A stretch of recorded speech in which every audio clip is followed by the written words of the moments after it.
네, 곳곳에서 흩어져 있지만 또 이 시간 영으로 연합하여 함께 있는 사랑하는 SNS 리더십들 가운데 하나님께서 주시는 큰 은혜와 승리가 있게 되기를 주님의 이름으로 축원합니다. 오랜만에 또 누텔라 함께하게 됐는데요. 네, 여러분 평안하신가요? 네, 오늘 우리가 말씀의 자리로 나아가는 이때 우리의 영육의 상태가 어떠하든지 간에 이 말씀의 떡을 뗄 때 그 말씀의 떡이 우리의 영혼과 육을 살게 하는 새 힘과 능력이 되기를 주님의 이름으로 축복합니다. 오늘 하나님께서 주시는 말씀을 함께 나누기를 원하는데요. 자, 오늘 하나님께서 주시는 말씀은 신명기 20장 1절에서 9절까지의 말씀입니다. 너희가 원수들과 싸우기 위해 나가서 너희보다 많은 말과 전차와 큰 군대를 보게 돼도 두려워하지 말라. 너희를 이집트에서 이끌고 오신 너희 하나님 여호와께서 너희와 함께 하실 것이다. 너희가 싸움터에 나갈 때는 제사장이 앞으로 나아가 군인들에게 연설해 이렇게 말하라. 이스라엘아 들으라. 오늘 너희는 너희 원수들과 싸우러 나가고 있다. 마음 약해지지 말고 두려워하지 말라. 공포에 질리거나 그들 앞에서 떨지 말라. 너희 하나님 여호와께서는 너희와 함께 나아가 너희를 위해 너희 원수들과 싸워서 너희에게 승리를 주시는 분이다. 장교들은 군인들에게 말하라. 새 집을 짓고 봉헌하지 않은 사람이 있느냐? 그런 사람은 집으로 가게 하라. 그가 싸움터에서 죽어 다른 사람이 새 집을 봉헌하지 못하게 하기 위함이다. 포도원을 만들고도 즐기지 못한 사람이 있느냐? 그런 사람은 집으로 가게 하라. 그가 싸움터에서 죽게 돼 다른 사람이 그 열매를 먹지 않도록 하기 위함이다. 여자와 약혼하고 결혼하지 못한 사람이 있느냐? 그런 사람은 집으로 돌아가게 하라. 그가 싸움터에서 죽게 돼 다른 사람이 그 여인과 결혼하지 못하게 하기 위함이다. 더 나아가 장교들은 백성에게 말하라. 두려워하거나 마음이 약해진 사람이 있느냐? 그런 사람은 집으로 돌아가게 해 그 형제들마저 낙담시키지 않게 하라. 우리 함께 읽겠습니다. 장교들은 군인들에게 이 말을 마친 후 군대를 통솔할 장군들을 세워야 한다. 아멘. 저희가 계속해서 이 신명기 말씀을 나누고 있는데요. 오늘의 본문은 신명기 20장의 말씀입니다. 이스라엘 백성이 이 적군을 맞아서 이 전쟁을 하게 될 때 기억해야 될 것이 무엇인지에 대해서 말씀하고 계시죠. 자, 1절 말씀 다시 한번 보시겠어요? 자, 1절 말씀을 다시 한번 읽어보도록 하겠습니다. 시작. 너희가 원수들과 싸우기 위해 나가서 말들과 전차들과 너희보다 큰 군대를 보게 돼도 두려워하지 말라. 너희를 이집트에서 이끌고 나오신 너희 하나님 여호와께서 너희와 함께 하실 것이다. 자, 여러분 우리는 지금 이 말씀 속에서 매우 중요한 사실을 발견하게 되는데요. 자, 그것은 이 우리의 두려움은 우리가 보게 되는 것들과 연관되어 있다는 사실입니다. 자, 이 말씀을 보면 지금 이스라엘 백성들에게 어떤 이스라엘 군대들에게요. 그 전쟁에 그 자체가 두려움의 원인이 되는 것은 아니었다는 거죠. 이들의 두려움은 지금 그들이 원수들을 맞서 싸우러 나갈 때 시작됐던 것이 아니었다는 거예요. 자, 그럼 언제 찾아옵니까? 지금 1절에서 무엇을 이야기하고 있죠? 그들이 말들과 전차들과 큰 군대를 보게 될 때 시작되었다고 이야기하고 있어요. 그리고 지금 이 두려움에는 정확한 기준이 있었는데 그것은 너희보다 큰 비교급의 형태로 주어지게 됩니다. 그러니까 수치화했을 때 이스라엘보다 더 크고 강한 어떤 상대를 확인하게 될 때 그 존재를 발견하게 될 때 놀라서 당황하고 겁에 빠지고 두려움을 먹는다는 그런 이야기인 거죠. 즉 이것은 매우 객관적이고 정확한 현실을 마주하게 될 때 우리의 두려움이 막 불일 듯이 일어난다는 것을 말해주고 있습니다. 여러분 두려움에는요 2가지 종류가 있어요. 하나는 비현실적인 믿음으로 출발한 두려움이죠. 그러니까 내가 왜 두려워해야 될 이유가 하나도 없는 것 같은데 특별히 내가 이런 불안과 공포와 두려움을 느껴야 될 어떤 아주 객관적이고 현실적인 이유가 뚜렷하지 않음에도 불구하고 두려워요. 그리고 일어나지도 않은 일을 상상하고 예측하고 그것을 현실적 가능성으로 받아들일 때 만들어지는 두려움들이 있습니다. 그리고 또 하나는요. 아주 굉장히 객관적이고 아주 현실적인 사실로 출발된 두려움인 것이죠. 그게 진짜 사실이고 그게 진짜 현실이기 때문에 찾아온 두려움이에요. 여러분, 이스라엘 백성들에게는요, 이 두 가지의 두려움이 공존했습니다. 그런데 그들에게 훨씬 더 직접적으로 타격을 주고 그들을 하나님의 약속과 하나님의 영광으로부터 벗어나게 했던 것은 이 두 번째 두려움이 그들을 찾아올 때였어요. 전쟁을 시작하기 전까지 그들 안에는 나름의 그들의 미래를 향한 어떤 소망과 하나님 하실 일에 대한 기대감, 그리고 그들이 나아가 정착하게 될 어떤 가나안 땅에 대한 꿈과 소망을 가지고 있었을 것입니다. 그들 앞에 펼쳐질 이 새 날에 대한 어떤 부푼 기대를 가슴 깊이 받아들이고요. 아주 사기충천해서 약속을 따라 승리를 예상하며 기대감, 나름의 기대감을 가지고 나아갔을 것이에요. 자, 그런데 문제가 발생했습니다. 그들이 원수들과 싸우기 위해 전장의 한복판에 가까이 가면 갈수록 가까이 나아가서 보니 그들 눈에 무엇이 들어와요? 진짜 현실이 보이는 거죠. 진짜 사실이요. 아주 정확하고 아주 객관적인 상황이 그들 앞에 펼쳐지는 거예요.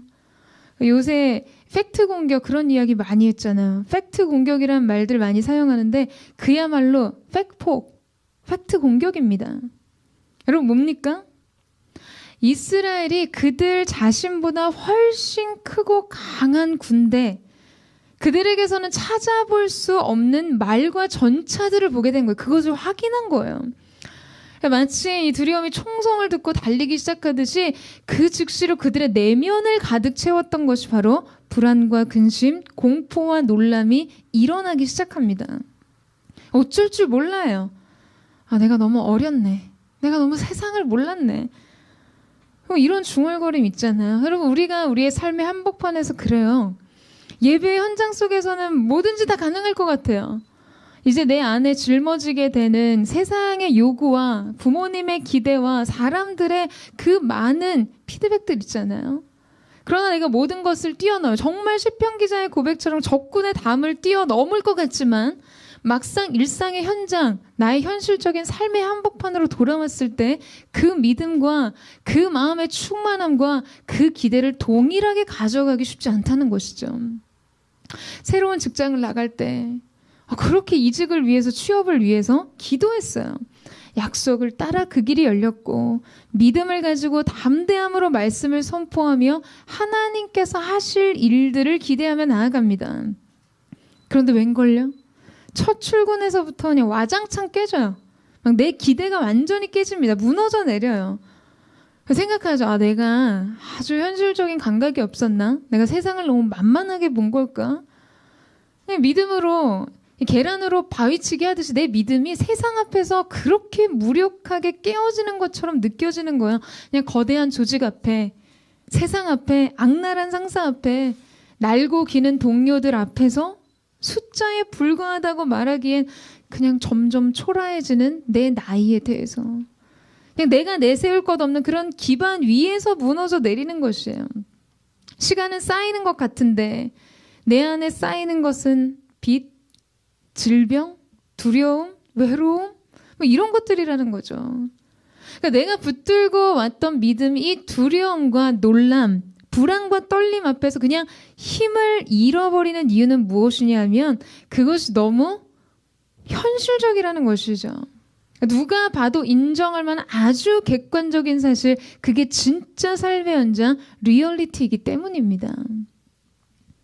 우리는 이럴 때 굉장히 그 아득함을 느끼게 되죠.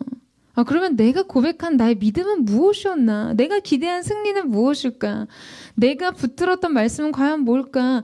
마음속에요, 생각이 꼬리를 물고 가요. 생각이 많아 내 발이 미끄러진다 할 때에 주의 사랑이 나를 붙드셨습니다. 이런 시편 기자의 고백처럼 생각이 많아서 그 부정적인 생각과 질문이 꼬리를 물고 우리를 믿음의 길로부터 미끄러지게 만듭니다.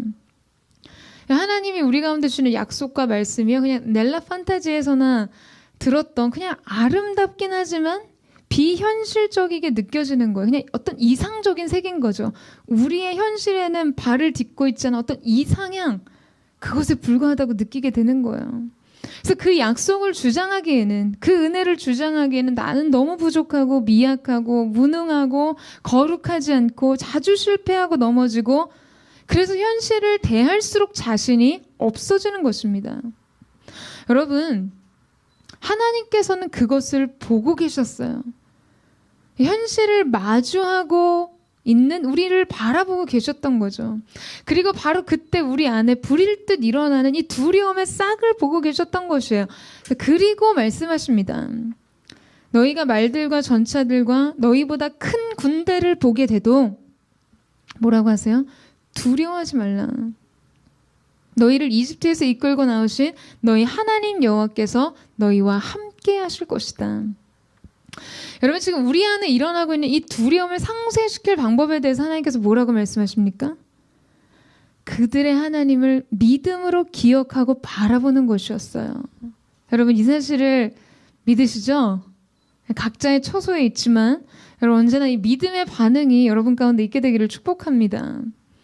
여러분, 잘 들어보세요. 앞서 말한 것처럼 두려움이 무엇을 보느냐의 문제와 연결되어 있다면 믿음이란 그것을 어떻게 볼 것인가의 문제와 연결되어 있습니다.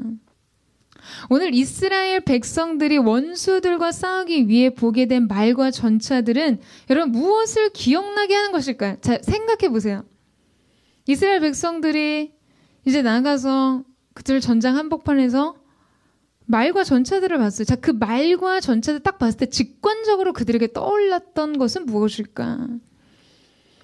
여러분, 그들이 크고 강한 군대와 말과 전차를 볼 때 하나님께서는 왜 이집트에서 이스라엘을 이끌고 나오신 일을 기억하라고 하시는 것일까요?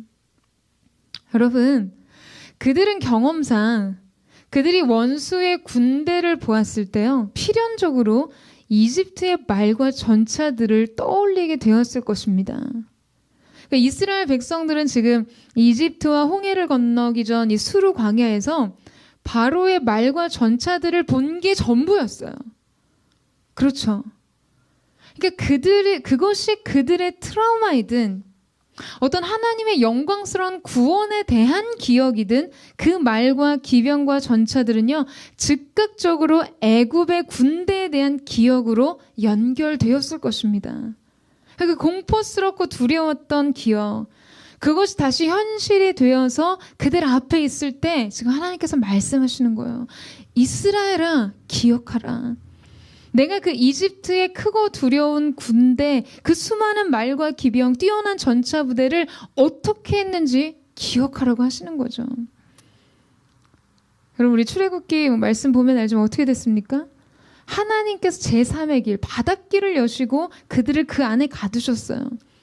가장 뛰어난 바로의 군대 사령관들이 다 그 바다에 수장되었습니다. 자, 그렇기 때문에 그들보다 크고 강한 군대와 이 말과 전차는 그들에게 위협을 가하는 두려움의 상징이기도 하지만 동시에 하나님의 크고 강한 구원의 역사를 떠올리기도 하는 상징이었다는 것이죠. 자, 여러분, 그러니까 지금 이 구절에서 모세가 정말 하고 싶은 말은 무엇이었겠습니까? 하나님께서 모세를 통해 그 백성과 군대를 향해 정말 하시고 싶은 말씀은 무엇이었겠어요? 말과 전차, 강한 군대는 이스라엘의 대적의 군사력에 강하는 사실을 강조한 것이 아니었다는 거예요. 오히려 이스라엘로 하여금 애굽의 전차를 하나님께서 어떻게 그 바닷속에 쳐넣으셨는지를 기억하게 함으로 그들에게 믿음과 용기를 주려고 한 것입니다. 여러분, 저와 여러분이 이 사실을 믿음으로 받아들이는 은혜가 있게 되기를 주님의 이름으로 축원합니다. 그러니까 이러한 믿음의 관점으로 본다면 이 본문에서 말이 끄는 전차는 두려움의 대상이 아니라 하나님에 대한 믿음을 불러일으키는 촉매제가 되었다는 것이죠. 여러분, 우리의 인생 속에서도요, 어떤 우리에게 정말 트라우마를 남기는 것 같은 굉장히 우리에게 두려움과 공포를 남겼던 사건들이 있을 거예요. 인생의 과거의 한복판에서. 그러나 동시에 그 과정 속에서 하나님께서 여러분을 여전히 보호하시고 안위와 인도하심으로 여기까지 인도하신 하나님의 구원의 역사 또한 동전의 양면과 같이 함께 존재했다는 사실이 우리의 과거 속에 펼쳐져 있습니다. 그러니까 여러분, 두려움은 무엇을 보느냐의 문제라면 믿음은 그것을 어떻게 보느냐의 문제라는 거예요. 여러분, 같은 사실을 봐도 다른 사실을 보는 것이 믿음입니다. 한 신발 회사가 위축되는 시장 상황과 경쟁사들과의 관계에서요, 경영의 위기를 맞게 되었어요. 이런 상황에 어떤 돌파구를 마련하기 위해서 아프리카 지역의 독자적인 시장을 형성하기 위해서요, 전략적으로 그것이 가능한지를 파악하기 위해 두 사람을 파견하게 됩니다. 그러니까 아프리카 지역으로 이 파견이 된 두 사람이요, 현장을 돌아보고서는 아주 상이한 리포트를 하게 되었어요. 한 사람은요, 아주 절망적인 리포트를 했어요. 이곳에 와서 보니 대다수의 사람들이 신발을 신고 있지 않습니다. 자사의 신발을 판매하는 시장으로 보기에는 불가능해 보입니다. 이곳에 우리의 희망은 없습니다. 이렇게 보고를 했어요. 그런데 또 다른 사람은요, 전혀 다른 보고를 했어요.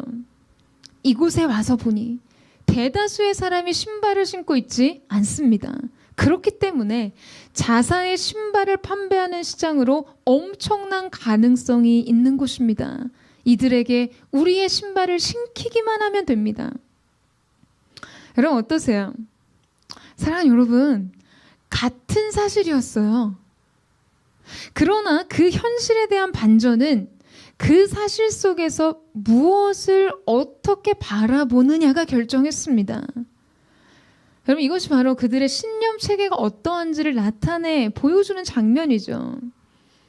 마찬가지로 절망과 두려움은, 소망이 없음은 보는 것으로부터 시작하지만 이 두려움에 대한, 이 절망에 대한 돌파는 그 상황을 어떻게 볼 것인가로 결정 지어지는 것입니다. 같은 사실 안에서 다른 사실을 발견하는 믿음. 사랑하는 여러분, 여러분은 바로 그 믿음의 사람이 되세요. 하나님께서 지금 이 상황을 어떻게 보실까에 더 많은 관심을 기울이세요. 하나님의 숨은 그림을 발견하는 은혜가 있게 되기를 주님의 이름으로 축원합니다. 여러분, 우리의 삶은 그냥 온통 다 믿음의 이야기, 믿음의 문제라고 해도 사실은 과언이 아닙니다. 예전에 저희 공동체 전체 대학청년부에서 교회에서 이 서서평 영화를 개봉하고 영어 관람을 할 때 그 모교 순장 모임 대신 저희가 영화 관람을 다 같이 한 적이 있었거든요. 제가 그때 이제 리더십은 필참하자, 이거 다 같이 보자라고 필참 공지를 했어요. 근데 양육 MC를 통해서 한 가지 내용이 보고가 된 거예요. 순장 중에 한 사람이 자기는 너무 무서워서 이 영화를 못 보겠다는 거예요. 그래서 제가 되게 의아했죠. 여러분, 뭐 서서평이 공포 영화는 아니잖아요. 천천히 평온하게. 아니 뭐 이 서서평 영화가 공포물도 아닌데 뭐가 무섭나는 생각을 했어요. 근데 그 내용인 즉슨 저희가 단체 관람을 하는 영화관이 롯데월드몰에 있었거든요.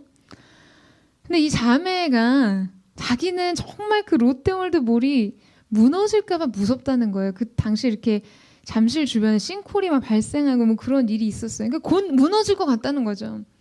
그래서 진짜 자기는 무서워서 못 가겠다고, 본인은 그냥 따로 다른 영화관에 가서 반드시 관람을 하겠다. 그렇게 하면 안 되겠냐는 질문이 들어온 거예요. 그래서 제가 너무 짠하기도 하고 너무 안 됐기도 해서 알겠다고 편하게 하라고 그런 기억이 있습니다.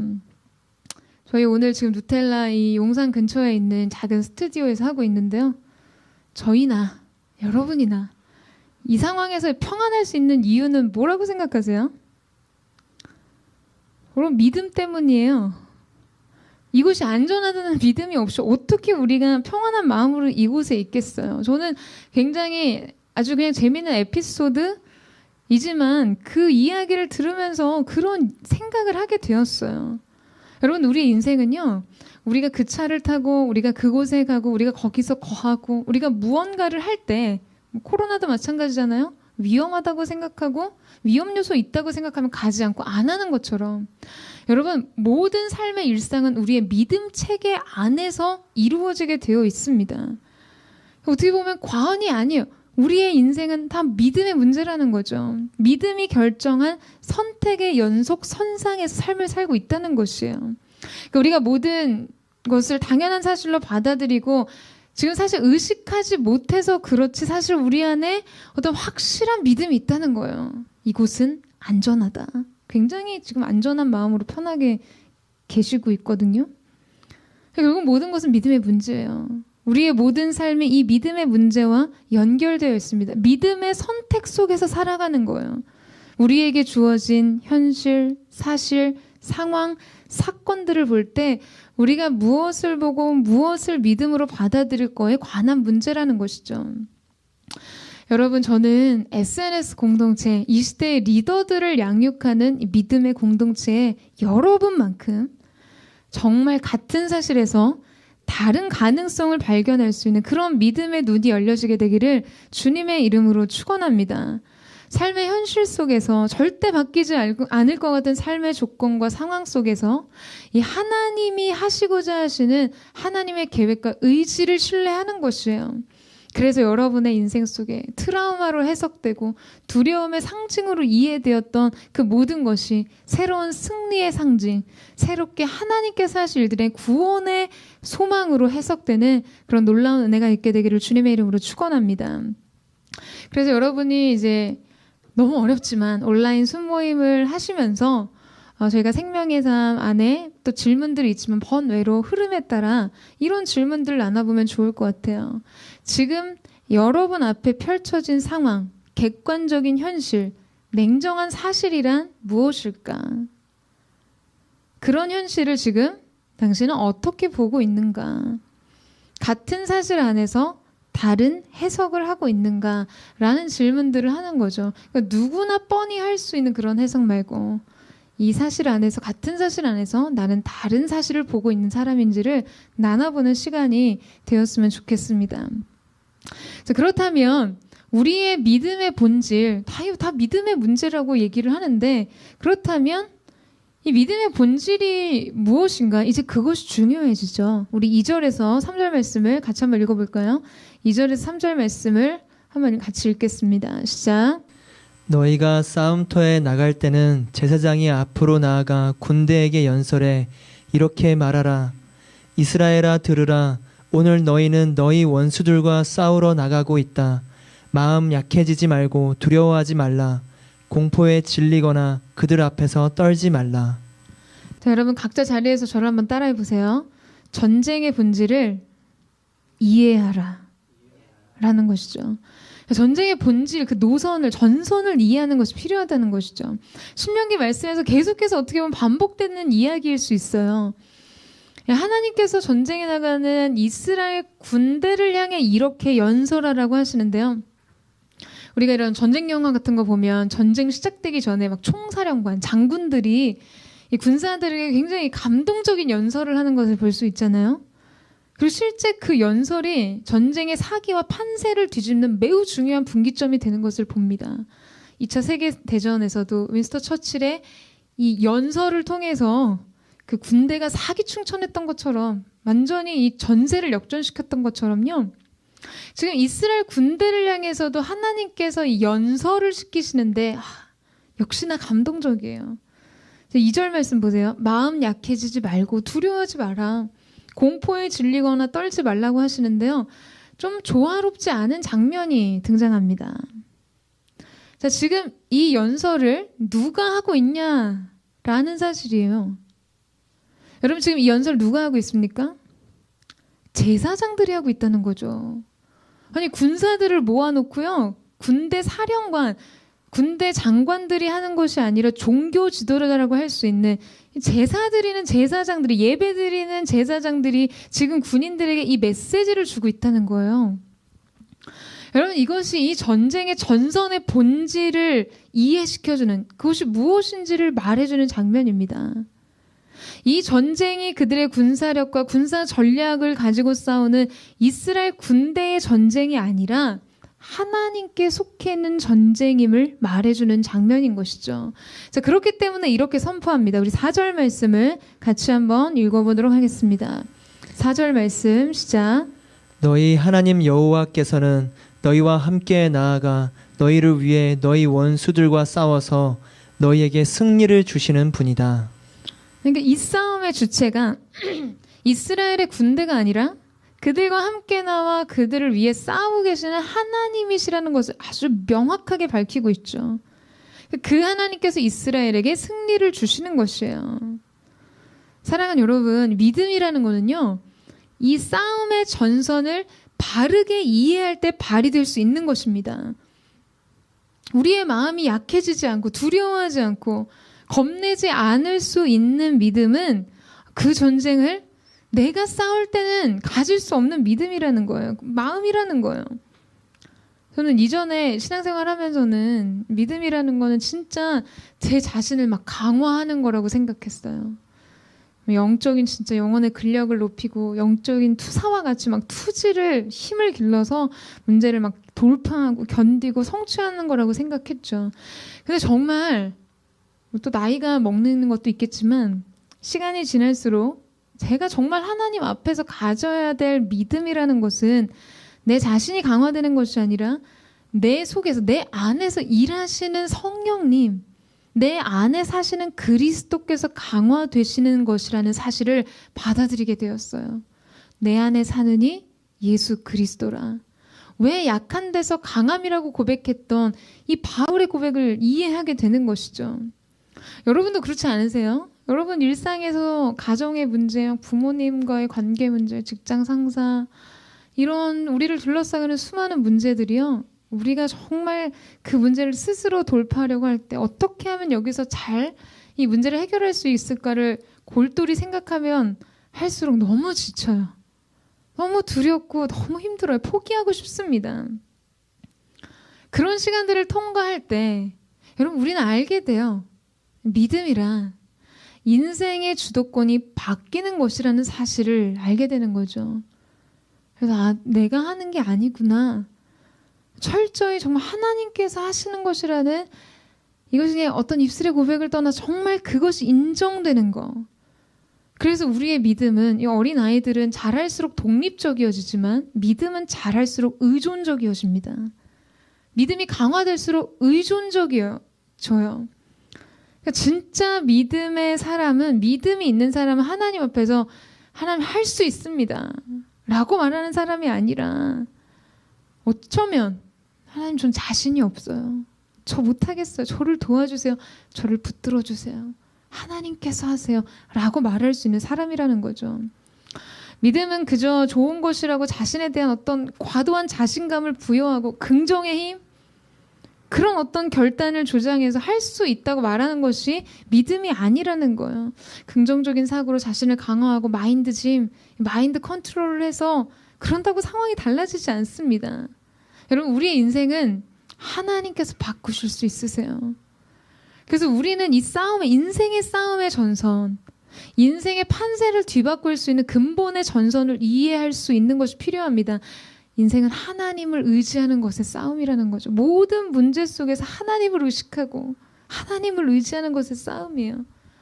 누가 정말 더 하나님 사랑하고 누가 정말 더 하나님을 온전히 믿을 것인가의 싸움입니다. 그러니까 막 더 잘하려고 애쓰고 더 내가 해낼 수 있는 어떤 것을 잘 성취하기 위해 애쓰는 것이 아니라 하나님을 더 온전히 신뢰하고 의존하는 것이 이 전쟁의 전선에서 우리의 승리를 결정하는 것이라는 거죠. 여러분 그러기 위해서는 우리에게 두 가지 실제적인 훈련이 필요합니다. 첫 번째는 하나님의 임재가 실제적인 것이 되어야 두려움을 이길 수 있는 힘을 얻을 수 있다는 거예요. 하나님께서 함께 하신다는 이 말씀이 지금 얘기해서는 하나님께서 함께 하신 두려워하지 말라, 떨지 말라, 놀라지 말라.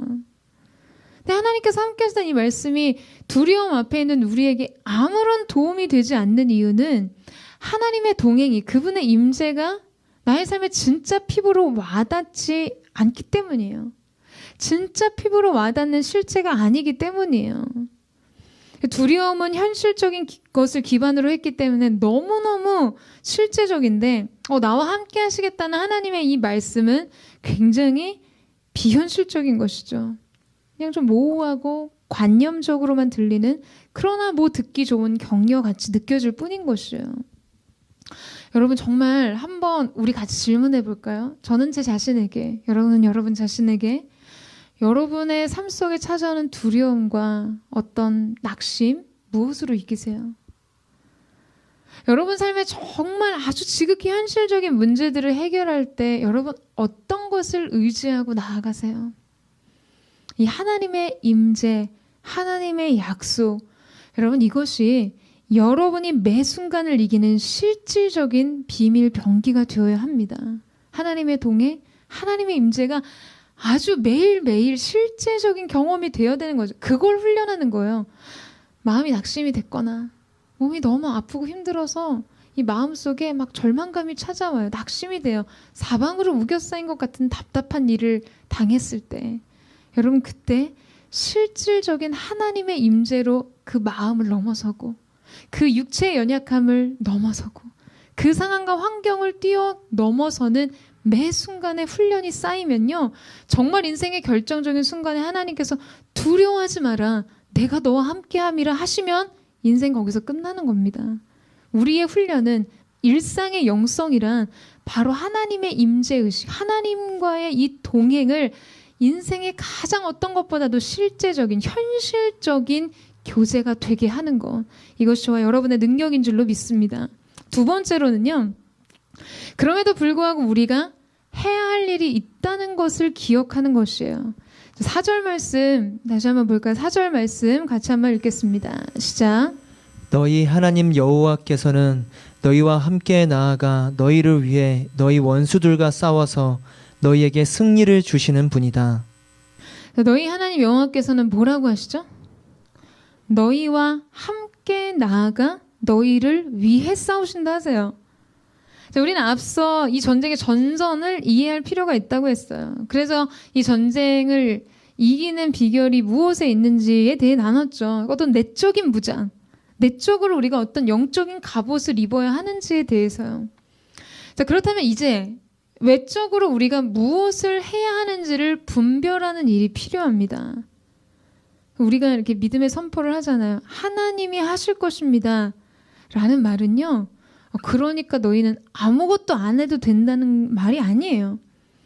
우리가 할 일이 없다는 이야기가 아니라는 거죠. 하나님께서 분명히 뭐라고 말씀하세요? 너희와 함께 나아가 너희를 위해 싸우신다. 함께 나아가. 분명히 그 전쟁 한복판에 그 전쟁을 싸우는 사람은 누구예요? 우리라는 거예요. 이스라엘 군대였다는 것이죠. 다만 하나님께서 그 백성들의 그 군대의 전쟁을 함께 싸우시면서 그 전쟁의 승리를 우리에게 주신다는 거예요. 합력해 주시는 힘인 거예요. 그러니까 여러분 완전히 우리가 아무것도 안 하고 그냥 하나님께서 해주세요. 그게 다가 아니라 일상을 살아가는 힘, 오늘 내게 주어진 그것이 아주 사소하고 보잘것 없는 것이라 할지라도 그것을 하나님과 함께 싸우는 믿음으로 해내는 것, 그것이 우리에게 필요하다는 것이죠. 여러분 예수님께서 기적을 일으키실 때는요, 언제나 기적의 재료를 찾으셨어요. 사람들의 믿음과 순종뿐만 아니라 포도주가 필요했던 혼인잔치에서는요, 믿음과 순종을 드린 항아리 가득 채워진 물을 사용하셨고요. 5,000명을 먹이고 12광주리가 남았던 날이 저문 빈들에서는 어린아이가 예수님 앞에 가져온 보리떡 5개와 물고기 2마리를 사용하셨죠. 여러분 하나님께서 저와 여러분의 인생 속에 정말 위대한 일을 이루시기 위해 찾으시는 기적의 재료가 있다는 거예요. 그것은 우리의 믿음의 순종뿐만 아니라 우리가 오늘 일상의 하루 속에서 행동해야 하는 일 속에 함께 녹아져 있습니다. 이것이 하나님께 속한 전쟁임을 이해하고 하나님을 전적으로 신뢰하고 의지하는 것이 승리의 비결이지만 또한 오늘 내가 해야 할 일이 있다는 것 또한 아는 사람이 되는 것. 여러분 이것이 믿음의 사람이 갖춘 균형의 영성입니다. 저는 저와 여러분 가운데 정말 하나님 앞에 이 순종과 믿음을 드리되 그래서 하나님께서 그 일을 이루시기 위해서 찾으시는 기적의 재료. 오늘 내가 그 믿음과 순종으로 행동해야 될 일상의 모든 영역 속에 또한 여러분의 수고가 녹아져 있고 여러분이 하나님 앞에 드리는 헌신이 녹아져 있는 귀한 은혜가 있게 되기를 주님의 이름으로 축원합니다. 자, 그렇다면 질문을 나눠볼 수 있겠죠. 하나님을 전적으로 신뢰하고 의지하면서 하나님께서 주시는 이 승리, 놀라운 역사를 맛보기 위해 오늘 내가 실제적으로 나의 일상에서 감당해야 할 일은 무엇일까? 내가 미뤄둔 그 일은 무엇일까? 그냥 기도했으니까 하나님 알아서 하시겠지라고 했던 것은 무엇일까? 굉장히 구체적으로 볼 수 있는 거예요. 관계 회복을 위해서 기도할 뿐만 아니라 지난번 우리가 요한복음 말씀 나눴을 때처럼 예수님이 그 제자들을 향해 깨어진 관계 속에 주님이 먼저 찾아가셨던 것처럼 내가 그 관계를 향해 할 수 있는 것들, 내지는 여러분 비전과 꿈이 있다면 그냥 머릿속으로 그리고 그것을 기대하는 건 그냥 몽상가에 불과하죠. 오늘 여러분이 그걸 위해 준비하고 행동해야 될 그 한 걸음이 무엇이냐는 거예요. 그것을 구체적으로 나눠볼 수 있으면 좋을 것 같습니다. 자, 이제 마지막으로 장교들이 말하기 시작하죠. 전쟁의 결과, 즉 그들에게 있을 승리에 대해 말할 때는 제사장 그룹이 연설을 했다고 이야기를 했죠. 자, 이것이 하나님께서 수행하시는 전쟁의 영역과 또 다른 차원의 싸움의 영역이 있음을 알려주는 것이라고 이야기했어요. 이스라엘 백성, 즉 그들이 감당해야 될 그들의 몫이 있었다는 것이었죠. 근데 이제 장교들은요, 군대를 향해서 이 전쟁에서 열애되는 네 부류의 사람들에 대해 언급합니다. 조금 긴 구절이 될 수 있겠지만 쭉 보시겠어요? 5절에서 9절까지의 말씀을 한번 쭉 보세요, 여러분. 5절에서 9절까지의 말씀 보면 네 부류의 사람들이 나오는데요. 자, 어떤 사람들인가? 첫 번째는 새 집을 짓고 봉헌하지 않은 사람은 돌아가라 라고 이야기하세요. 두 번째는 포도원을 만들고 그 열매를 아직 맛보지 못한 사람은 돌아가라 라고 하시죠. 그리고 세 번째는 약혼을 하고 결혼하지 못한 사람은 돌아가라 라고 하세요. 땡큐입니까? 네 번째는 마음이 두렵거나 마음이 약해진 사람 돌아가라고 말씀하세요. 이 하나님의 이 사려 깊은 명령은 사실 그 개인의 행복을 위해 배려하시는 하나님의 아주 섬세한 사랑에 대한 이야기이기도 하지만 그것이 전부이지는 않습니다. 여러분, 지금 전쟁을 앞에 두고 그들과는 비교도 안 되는 크고 강한 군대 앞에서 두려워하지 말라고, 놀라지 말라고 제사장들이 군대를 향해 외쳤어요. 하나님께서 승리를 주실 거라고 선포했습니다. 그런데 갑자기 군대 장교들이 나와서 집에 돌아갈 사람들을 골라내요. 왜 그럴까요? 자, 지금 네 부류의 사람들 위에 열거된 이 내용들의 여러분 공통점이 뭐라고 생각하세요? 새 집 짓고 아직 그 집에 들어가 살아보지 못한 사람, 포도원 만들 열매 못 먹었어요. 약혼을 하고 결혼 못했어요. 마음에 두려워 약해졌어요. 공통점이 뭐예요? 모두 다요. 자기 삶에 대한 미련이 있는 사람. 두고 온 자기 삶에 대한 미련이 남은 사람들의 부류라는 거예요. 그래서 마음이 나뉘는 사람들이요. 자기의 삶에 있었던 그 수많은 어떤 가능성에 대해 막 아쉬움과 미련을 가슴 한켠에 품고 있는 사람들에 대한 이야기인 거죠. 새 집 지었는데 누려보지도 못하고 전쟁에 끌려 나왔어요.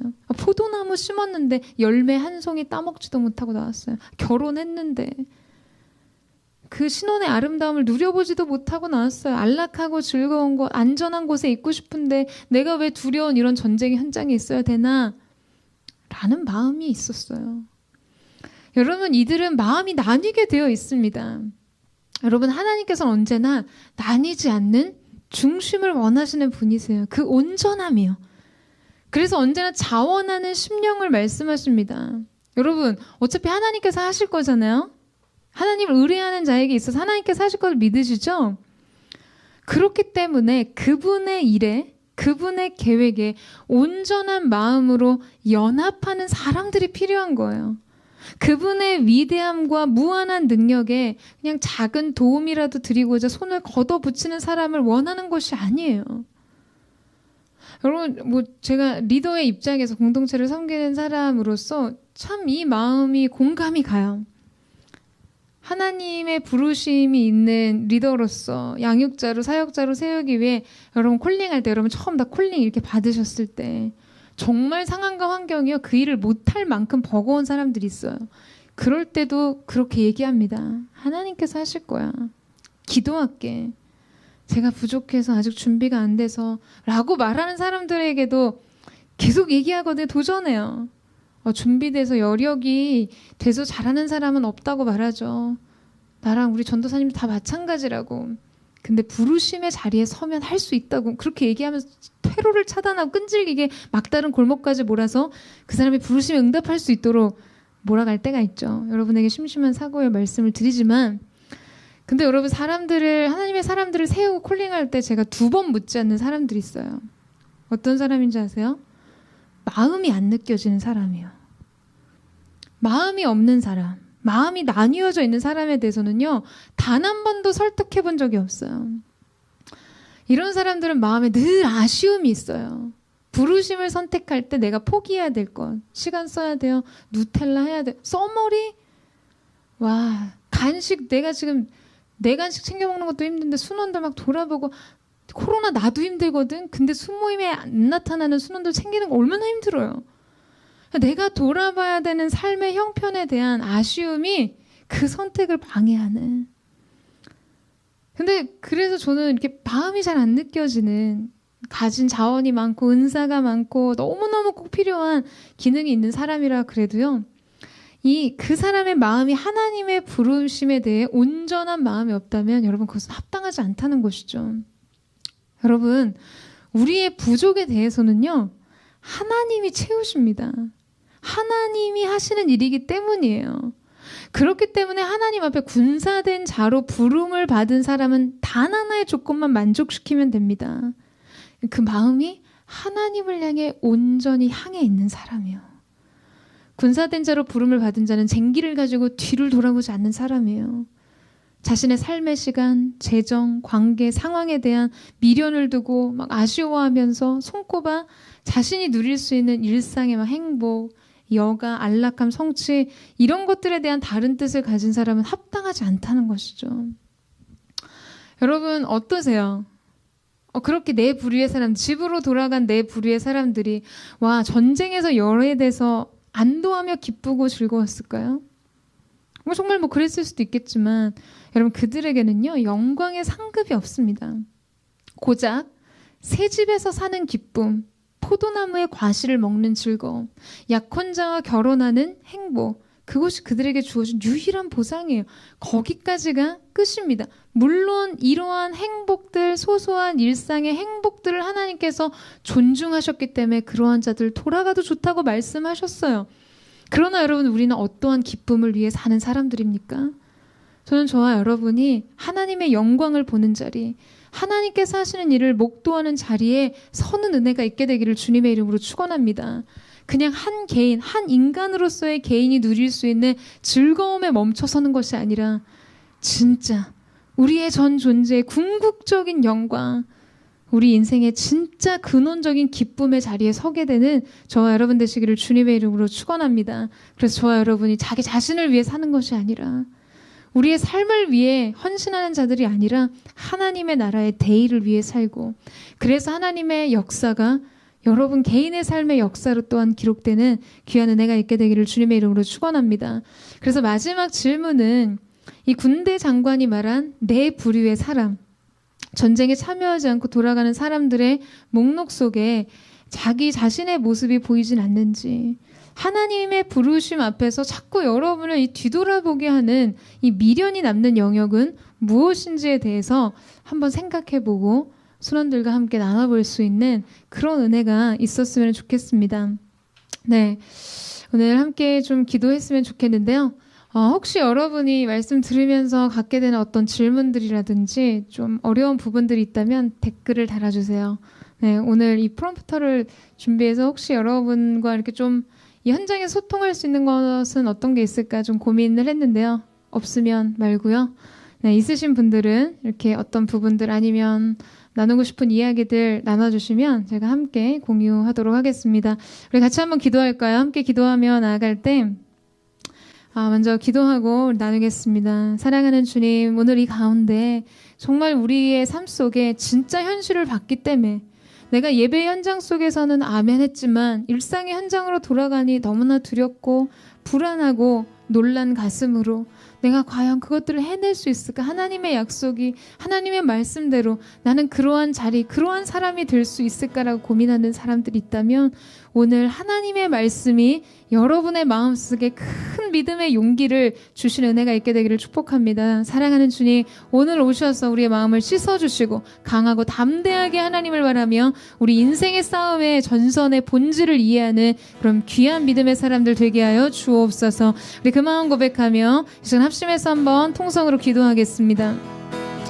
사랑하는 주님, 주님은 우리의 약함을 아시죠? 우리 안에 남겨진 우리의 삶에 대한, 우리의 삶의 조건에 대한, 우리의 삶을 향한 그 많은 수많은 요구에 대한 미련과 아쉬움과 답답함과 두려움에 대해 내가 느끼는 감정이 무엇인지 주님은 알고 계시죠. 오늘 이 시간 이 가운데 찾아오셔서 하나님의 크신 일을 말씀해 주시고 아버지 하나님, 너는 두려워하지 말라, 놀라지 말라. 나는 내 하나님이 됨이라. 내가 너를 굳세게 하리라. 내가 참으로 너를 도와주리라. 내가 나의 의로운 오른손 너를 붙들어 주리라 말씀하시는 주님의 그 크신 사랑의 음성이 사랑하는 SNS 공동체 리더십들의 마음속에 붙여지는, 하나님 그렇게 들려지는 시간 될 수 있도록 역사하여 주시옵소서. 하나님, 우리의 생각으로 우리 자신을 바라보지 않게 하시고 하나님, 사랑하는 공동체 리더십들 과거 속에 남겨져 있던 그 정말 사건의 그림자들, 트라우마와 같은 두려움과 공포의 상징으로 남겨져 있는 아버지 하나님, 그 불안의 요소로 남겨져 있는 모든 어두운 그림자들이 완전히 사라지게 하여 주시고 그것이 오히려 하나님의 구원에 대한, 여기까지 나를 인도하신 하나님의 사랑과 인도하심에 대한 그러한 상징으로 기억될 수 있는 재해석의 시간, 아버지 하나님 새로운 믿음의 용기가 이들에게 있을 수 있도록 주여 축복하여 주시옵소서. 하나님, 순모임 가운데 기름 부어주셔서 이때 우리가 정말 특히나 더 하나님 앞에 말씀으로 연합하며 주님의 몸된 한 몸으로서의 공동체를 이뤄갈 수 있는 귀한 SNS 청년들 될 수 있도록 주여 축복하시고 함께하여 주시옵소서. 그렇게 일하실 주님을 기대하며 감사드립니다. 사랑하는 주님, 감사합니다. 말씀이 우리의 양식이 되게 하시고 그 말씀의 양식을 통해 달려갈 수 있는 새 힘 주셔서 감사합니다. 사랑하는 SNS 청년들, 주님 보고 계시죠? 시대의 리더로 이들을 부르신 것 주님 기억하시죠? 이들이 있는 자리에서 한 개인으로서 자신의 삶의 유익을 넘어서 정말 하나님의 영광과 주님의 나라의 대의와 하나님의 꿈과 비전을 성취하기 위해 아버지 하나님, 그 너머의 삶을 향해 계속해서 날아갈 수 있는, 그 부르심의 영광을 쫓아갈 수 있는 믿음의 사람들이 되게 하여 주옵소서. 그렇게 일하실 주님, 그렇게 함께 하실 주님의 이름을 찬양하며 감사드리며 살아계신 예수님의 이름으로 기도드립니다. 아멘. 우리 하나님께 한번 감사와 찬양과 영광의 박수 올려드리겠습니다. 네. 여러분, 시간이 조금 많이 가기는 했지만 글쎄요. 네, 한번 여러분 혹시 어떤 어려움이라든지 순모임 하면서 정말 온라인 순모임 너무 어렵다, 내지는 뭐 순장들 안에서 갖고 있는 고민이라든지 아니면 말씀에 대한 부분이라든지 뭐 그런 고민들을 한번 나눠주시면, 여러분이랑 이렇게 만날 수 없기 때문에 한번 소통을 할 수 있었으면 좋겠는데 특별한 사항이 없다면, 네, 없으신가요? 그럼 제가 광고를 하는 동안 혹시 그런 사항이 있으시면요, 네, 한 번 이 기회를 놓친 사람한테 다음이란 게 있나요? 이 기회라는 것, 네, 하나님이 주신 기회에 대한 부분이겠죠. 네, 여러분, 하나님의 이 성품 중에 가장 특별한 하나님의 성품은요, 오래 참으시고 오래 기다리시는 하나님이세요. 그래서 우리가 이 귀한 하나님의 인자와 섭리라고 이야기하는 섭리라는 것은요, 이렇게 정말 우리가 보기에는 결코 이런 결과가 나올 수 없는데 이 사실과 저 사실과 이 과거의 사실과 현재의 사실과 모든 요소들이 하나가 되어 하나님께서 우리의 삶을 통해 이루고자 하시는 가장 선한, 가장 베스트의 길, 가장 아름다운 뜻이 완성되게 하신 이 과정의 조합이라고 할 수 있죠. 그래서 이미 정말 이 떠난 버스처럼 내게 한번 기회가 왔는데 그 기회를 놓쳐버린 사람에게 다음 기회가 있을까? 있습니다, 여러분. 출애굽기의 말씀에 보면 이스라엘 백성이 하나님께서 모세에게 시내산에서 법궤를 그 돌판에 있는 하나님의 십계명을 허락하시죠. 하나님께서 친히 그 손으로 써주신 너무나 귀한 말씀의 사랑의 언약이었어요. 근데 그때 어떤 일이 일어납니까? 밑에 금송아지 잔치가 벌어졌어요. 난리 났어요. 그래서 모세가 그 돌판을 던져 깨트려 버립니다. 하나님의 사랑의 말씀이 깨어진 것 같았죠. 하나님의 사랑의 기회가 깨트려진 것 같았어요. 그냥 난 잘못한 사람이 됐고 그게 결론이고 끝인 것 같지만 여러분 어떻게 하세요? 하나님께서 모세를 부르셔서 다시금 두 번째 돌판을 주시는 장면이 나옵니다. 물론 그 과정은요, 처음과는 다르게 하나님께서 돌판을 준비하시면 이번에는 모세가 그 돌판을 깎게 하시고, 이 과정을 통해서 하나님께서는 새로운 기회를 이스라엘 백성에게 주셨어요. 여러분, 우리의 인생 속에요, 정말 내가 놓쳐버린 기회들이 인생의 결론이 된다면 이 자리에 은혜 받은 사람이라고 말할 수 있는 사람 한 사람도 없습니다. 깨어진 돌판처럼 내 인생이 하나님 앞에 거룩하지 못했고 실수했고 실패했기 때문에 그 기회 완전히 망가뜨린 것 같지만 우리 하나님은 새로운 기회를 주시는 분이세요. 하나님이 우리를 사랑하시고 우리를 자녀 삼으신 아버지, 이 관계는 결국 깨어질 수 없기 때문입니다. 그렇기 때문에 정말 기회를 잃어버린 것 같아도 두려워하지 않고 계속해서 하나님의 얼굴을 구하면 하나님께서 두 번째 돌판을 그 백성에게 주시듯 그렇게 새 은혜를 허락하실 줄로 믿습니다. 네, 그런 질문이 있었고요. 네, 뭔가 대단하고 위대한 일들, 어떠한 일들이 일어나지 않으면 내가 믿음이 없나 이런 생각들이 가끔 마음이 어려워요 라고 이야기를 나눴는데요. 하나님께서 우리의 삶을 이끄실 때 그 위대한 일들, 대단한 일들, 여러분 그거보다 우리는 인생 속에 어떤 성취의 크기로 사는 사람들이 아니라 동행의 밀도로 사는 사람들입니다. 그래서 하나님의 임재 연습 로렌스 형제가 남긴 글을 보면 일상에서의 그냥 사소한 설거지하고 노동을 하면서 누렸던 그 일상의 하나님과 함께하는 기쁨 있잖아요. 그것이 중요한 것이죠. 그래서 다윗의 주옥과 같은 시편 23편 말씀을 봐도 양은 하는 게 하나도 없어요. 그냥 인도하심을 따라가고 목자가 내 인생에 있기 때문에 두려워하지 않고 배불러하며 기뻐하고 두려워하지 않고 만족해하는 삶을 누리는 거죠. 그러니까 우리의 삶 속에 우리가 여호와의 집에 도달하고 우리가 막 도달해야 되고 소원을 성취해야 되고 그렇지 않아요. 여호와를 기뻐하라 저가 내 마음의 소원을 이루어 주시리로다 말씀하셨기 때문에 인생의 진짜 가장 큰 고유의 가치는 하나님과 동행의 기쁨과 동행의 평안을 누리는 겁니다. 그러니까 상황이 힘들어도 인생이 너무 힘들어도 그 폭풍의 눈의 고요함처럼 하나님의 임재의 날개 그늘에 평온을 누리는 사람만큼 복 있는 사람이 어디 있겠어요. 그래서 정말 그럴 때 나는 믿음이 없나? 나한테는 왜 이런 대단한 반전과 위대한 역사는 나타나지 않나? 물론 저는 하나님의 위대한 일을 기대하고 계속해서 꿈꾸기를 도전합니다. 그러나 더 중요한 본질, 더 중요한 우리 인생의 행복과 기쁨은 오늘 이 현장 속에서 하나님의 평안과 기쁨을 누리는 것이라고 믿습니다. 네, 그래서 샬롬을 전하고 싶고요. 네, 또 우리 하나님은 완벽하시지만 저의 노력이 너무 부족해서 약속이 성취되지 못할까 걱정될 때가 종종 있어요. 얼마나 노력해야 할까요? 네, 어떻게 보면 같은 맥락의 이야기일 수도 있다는 생각이 드는데요. 하나님은 우리의 노력을 기대하시는 분은 아니세요. 하나님께서는 정말 우리의 마음을 원하세요. 하나님의 함께 하심에. 그래서 다윗의 생애 속에서 기록되어 있는 말씀을 봐도 그렇고요. 요셉의 삶 속에서도 나타나고 있는 말씀을 보면 이렇게 기록되어 있습니다. 하나님께서 요셉과 함께 하심으로 그의 삶이 날마다 형통했다. 하나님께서 다윗과 함께 하심으로 그가 날마다 강성하여졌다라고 이야기를 하거든요.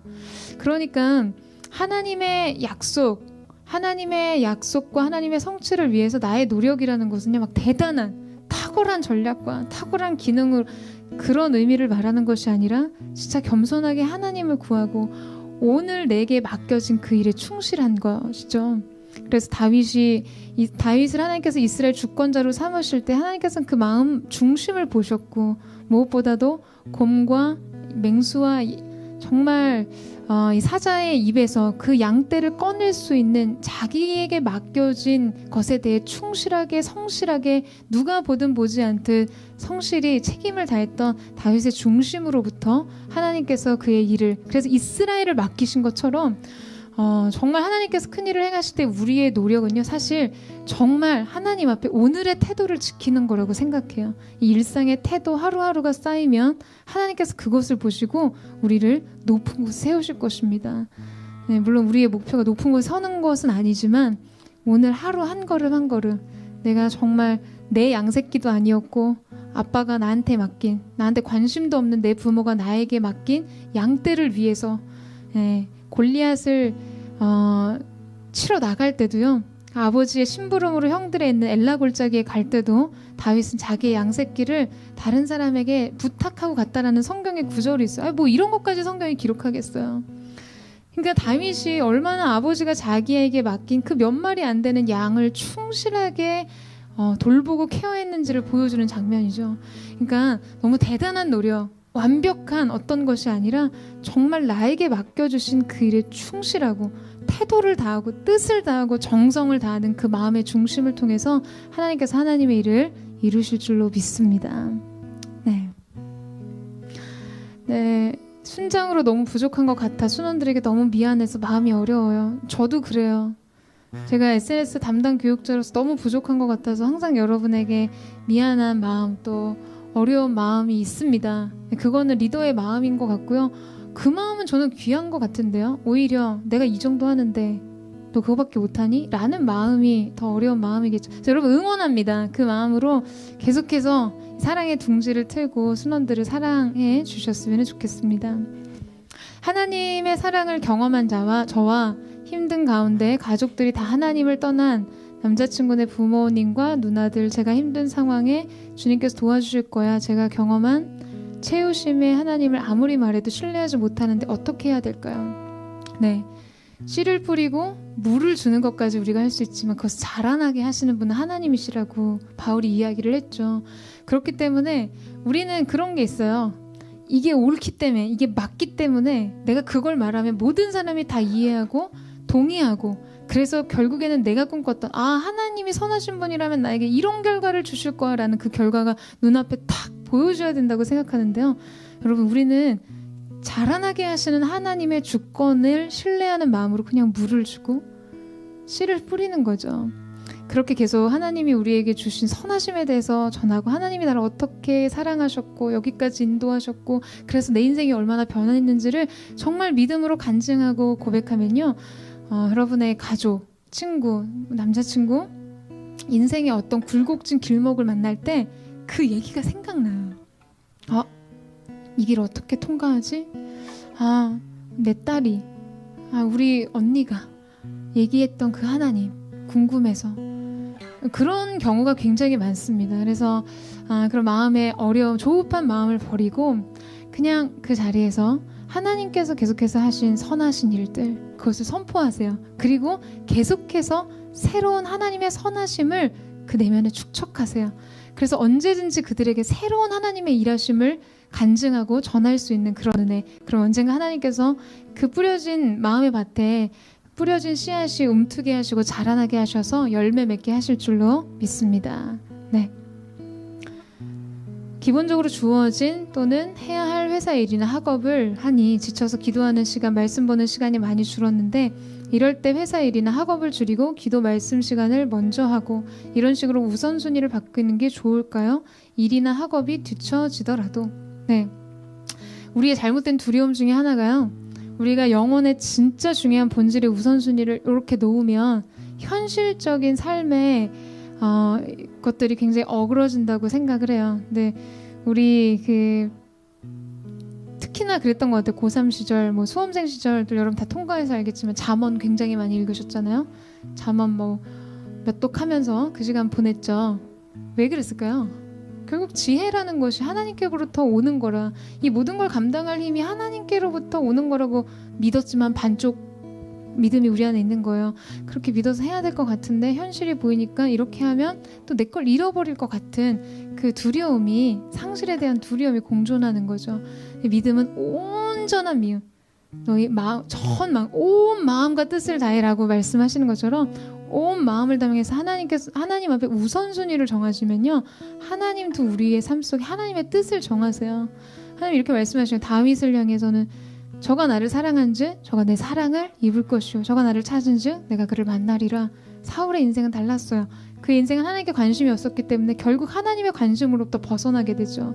그러니까 하나님 앞에 뜻을 정하는 것에 우선순위를 두는 것을 두려워하지 마세요. 네, 반드시 하나님의 은혜의 보상이 있을 것이라고 믿습니다. 네, 그래서 우선순위를 정하고, 그러나 그렇다고 해야 될 일을 하지 말라는 이야기가 아니죠.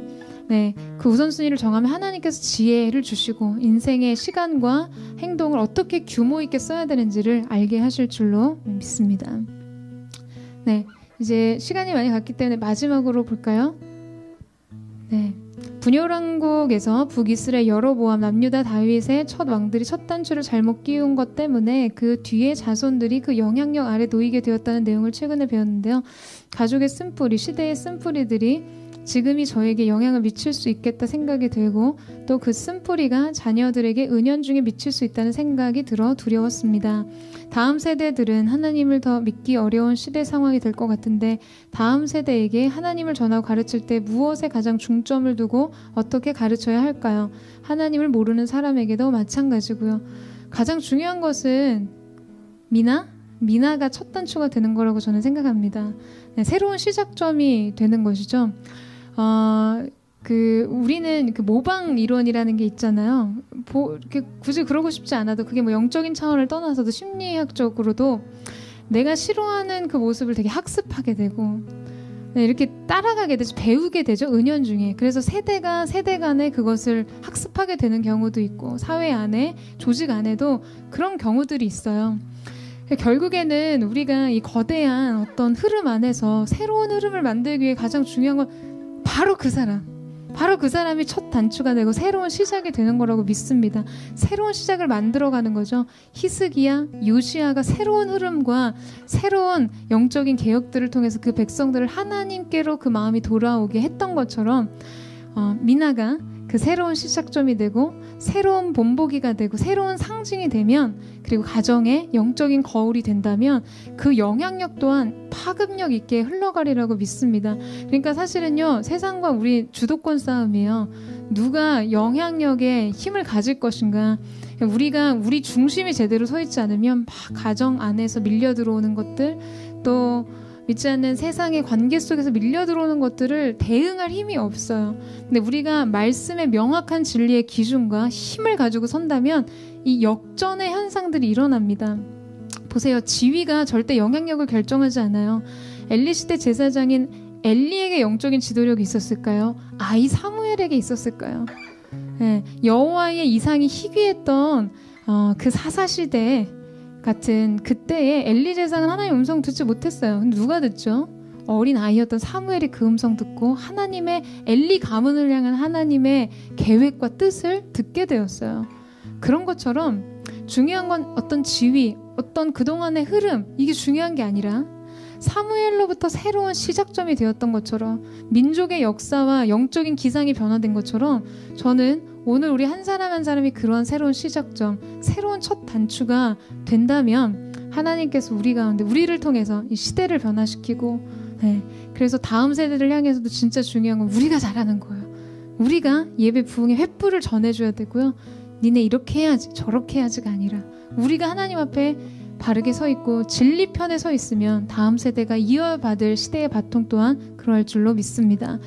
네, 오늘 여기까지 이렇게 나눴으면 좋겠고요. 이후에도 또 기회가 된다면 이런 시간 함께 했으면 좋겠습니다.